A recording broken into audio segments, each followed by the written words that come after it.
দয়া যদি না থাকে তাহলে আপনি ক্ষমা করতে পারবেন না। আপনি আপনার শত্রুকে যদি ক্ষমা করতে না পারেন, ক্ষমা করতে না, যে দর্শন থাকবে না, সেখানে তো শান্তি অসম্ভব।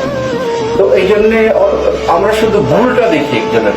সে যে 90টা শুদ্ধ করলো এটা আমরা দেখি না, 10টা হয়তো ভুল করলো কিংবা 2টো ভুল করলো, ওটা দিয়ে আমরা একজন মানুষকে বিচার করতে বসি। এটা একটা নেগেটিভ অ্যাটিচিউড।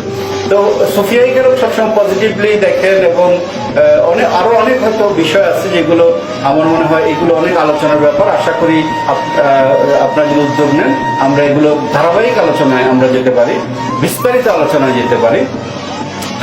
আশা করি আমরা সবাই প্রকৃত আরো বৃহত্তর প্রেক্ষাপটে যেতে পারি, নবীন যারা শিক্ষার্থী আছে তাদেরকে নিয়ে আলোচনায় আসতে পারি। আমার মনে হয় ব্যাপক একটু আলোচনা যদি বিশেষ করে আমরা তাসাউফ ভিত্তিক যে সমাজটা আছে